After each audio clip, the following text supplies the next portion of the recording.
ಸ್ನೇಹಿತರೆ, ಕರ್ನಾಟಕದ ಉತ್ತರ ಕನ್ನಡ ಜಿಲ್ಲೆಯಲ್ಲಿರುವ ಸಾಕಷ್ಟು ಪ್ರಸಿದ್ಧ ದೇವಾಲಯಗಳಲ್ಲಿ ಶಿರಸಿ ಮಾರಿಕಾಂಬಾ ದೇವಾಲಯವು ಒಂದು. ಇಲ್ಲಿ ನಡೆಯುವ ಜಾತ್ರಾ ಮಹೋತ್ಸವ ವಿಶ್ವ ಪ್ರಸಿದ್ಧ. ಬನ್ನಿ, ಇಂದಿನ ಸಂಚಿಕೆಯಲ್ಲಿ ನಾವು ಶಿರಸಿ ಶ್ರೀ ಮಾರಿಕಾಂಬಾ ದೇವಸ್ಥಾನದ ಬಗ್ಗೆ ತಿಳಿದುಕೊಳ್ಳೋಣ.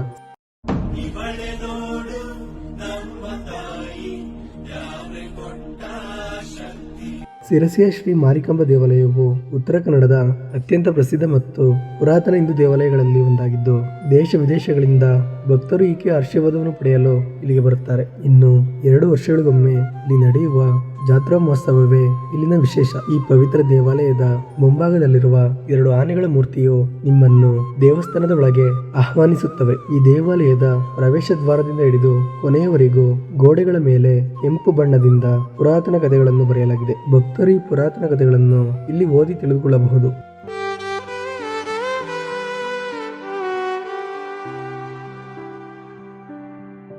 ಇನ್ನು ನೀವು ದೇವಾಲಯದ ಒಳಗೆ ಪ್ರವೇಶಿಸುತ್ತಿದ್ದಂತೆ ದೊಡ್ಡ ಸಭಾಭವನವನ್ನು ನೋಡಬಹುದು. ಈ ಸಭಾಭವನವನ್ನು ನೀವು ಪ್ರವೇಶಿಸುತ್ತಿದ್ದಂತೆ ನಿಮ್ಮ ಮೈ ನವಿರೇಳಲು ಆರಂಭಿಸುತ್ತದೆ. ಯಾಕೆಂದರೆ ಇಲ್ಲಿ ಕುಂತಿರುವಳು ಬೇರೆ ಯಾರು ಅಲ್ಲ, ಆಕೆಯೇ ಇಲ್ಲಿನ 8 ಕೈಯಿನ 7 ಅಡಿ ಎತ್ತರದ ವ್ಯಾಘ್ರನ ಮೇಲೆ ಕುಳಿತಿರುವ ತಾಯಿ ಮಾರಿಕಾಂಬೆ. ಈಕೆಯನ್ನು ನೋಡುತ್ತಿದ್ದಂತೆ ಜೀವನವೇ ಧನ್ಯ ಎನ್ನುವ ಭಾವನೆ ನಮ್ಮಲ್ಲಿ ಮೂಡುತ್ತದೆ. ಭವ್ಯವಾದ ಸಭಾಂಗಣ ಮತ್ತು ವಿಸ್ತಾರವಾದ ಜಗುಲಿಗಳು ಸ್ವತಃ ಶ್ರೀ ಮಾರಿಕಾಂಬೆಯ ಹಿರಿಮೆಯನ್ನು ಸಾರುತ್ತವೆ. ದೇವಾಲಯದ ಮುಂಭಾಗದ ತೆರೆದ ಜಾಗದಲ್ಲಿ ಶ್ರೀ ಮಹಾಗಣಪತಿ, ಈಶ್ವರ ಮತ್ತು ಹನುಮಂತನ ಸಣ್ಣ ದೇವಾಲಯವನ್ನು ಕಾಣಬಹುದು.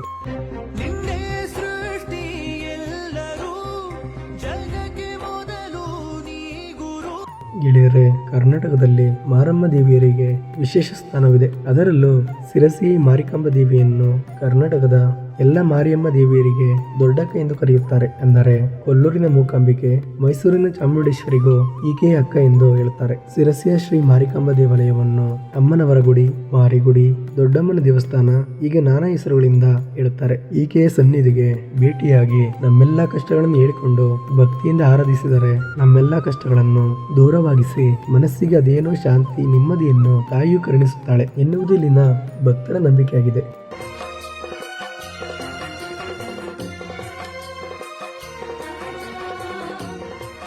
ಕರ್ನಾಟಕದ ಎಲ್ಲಾ ಮಾರಮ್ಮಗಳ ಹಿರಿಯ ಸಹೋದರಿ ಶ್ರೀ ಮಾರಿಕಾಂಬಾ ದೇವಸ್ಥಾನವನ್ನು 1688ರಲ್ಲಿ ನಿರ್ಮಿಸಲಾಯಿತು. ಆನಗಲ್ನಿಂದ ಶಿರಸಿಗೆ ದೇವಿ ವಿಗ್ರಹ ಬಂದಿತೆಂದು ಪುರಾಣಗಳು ಹೇಳುತ್ತವೆ. ಮಹಾಭಾರತದಲ್ಲಿ ಉಲ್ಲೇಖಿಸಿರುವಂತೆ ಆನಗಲ್ನಲ್ಲಿ ಪ್ರಬಲ ಶಕ್ತಿಪೀಠಗಳಿವೆ. ವನವಾಸದಲ್ಲಿದ್ದ ಧರ್ಮರಾಯ ವಿರಾಟ ನಗರದ ಕಡೆಗೆ ಬರುವಾಗ ಗ್ರಾಮದ ಪ್ರವೇಶ ದ್ವಾರದಲ್ಲಿ ದುರ್ಗೆಯನ್ನು ನೋಡಿದರು. ಸಮಾಜದ ರಕ್ಷಣೆ, ದಯೆ ಮತ್ತು ಕಲ್ಯಾಣಕ್ಕಾಗಿ ಅವರು ದುರ್ಗೆಯನ್ನು ಅಲ್ಲಿ ಪೂಜಿಸಿದರು ಎಂದು ಹೇಳುತ್ತಾರೆ. ಆನಗಲ್ನನ್ನು ಆ ಸಂದರ್ಭದಲ್ಲಿ ವಿರಾಟ ನಗರ ಎಂದು ಕರೆಯಲಾಗುತ್ತಿತ್ತು. ಇದನ್ನು ಚಾಳುಕ್ಯರ ಶಾಸನಗಳಲ್ಲಿ ವಿರಾಟನ ಕೋಟೆ ಎಂದು ಉಲ್ಲೇಖಿಸಲಾಗಿದೆ. ಇಲ್ಲಿ ಶ್ರೀದೇವಿಯ ಜಾತ್ರೆಯು ಶ್ರದ್ಧೆ ಮತ್ತು ಭಕ್ತಿಯಿಂದ ನಡೆಯುತ್ತದೆ.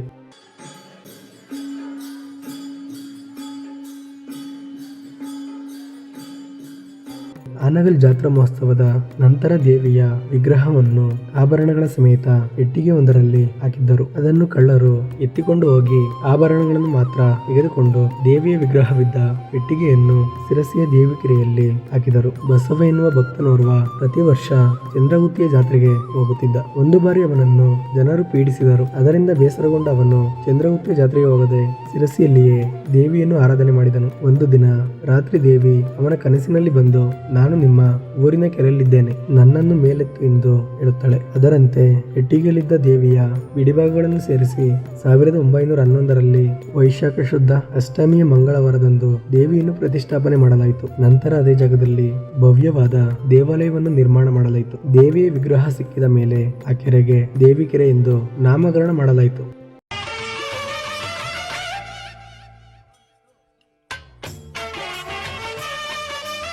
ಫಾಲ್ಗುಣ ಮಾಸದಲ್ಲಿ 2 ವರ್ಷಗಳಿಗೊಮ್ಮೆ ಇಲ್ಲಿ ಸತತ 9 ದಿನಗಳವರೆಗೆ ಅದ್ದೂರಿ ಜಾತ್ರಾ ಮಹೋತ್ಸವವನ್ನು ಆಯೋಜಿಸಲಾಗುತ್ತದೆ. ಇದು ರಾಜ್ಯದ ಅತ್ಯಂತ ಪ್ರಸಿದ್ಧ ಮತ್ತು ದೊಡ್ಡ ಜಾತ್ರೆ ಎಂದು ಸಹ ಹೇಳುತ್ತಾರೆ. ರಾಜ್ಯದೆಲ್ಲೆಡೆಯಿಂದ ಭಕ್ತರು ಆಗಮಿಸಿ ದೇವಿಯ ಕೃಪೆಗೆ ಪಾತ್ರರಾಗುತ್ತಾರೆ. ಈ ಜಾತ್ರೆಯ ದಿನ ದೇವಿಯ ಮೂಲ ವಿಗ್ರಹಕ್ಕೆ ಸರ್ವಾಲಂಕಾರವನ್ನು ಮಾಡಿ ಪಲ್ಲಕ್ಕಿಯಲ್ಲಿ ಮೆರವಣಿಗೆಯನ್ನು ಮಾಡುತ್ತಾರೆ. ದೇವಿಗೆ ವಿವಾಹ ಮಾಡುವ ಸಂಪ್ರದಾಯದೊಂದಿಗೆ ಆರಂಭವಾದ ಜಾತ್ರೆಯು 9ನೇ ದಿನ ಕೋಣ ಬಲಿ ಕೊಟ್ಟು ಚಪ್ಪರಕ್ಕೆ ಬೆಂಕಿ ಹಚ್ಚುವುದರೊಂದಿಗೆ ಮುಕ್ತಾಯವಾಗುತ್ತದೆ. ಈಗ ಕೋಣ ಬಲಿಯನ್ನು ಇಲ್ಲಿ ನಿಷೇಧಿಸಲಾಗಿದೆ.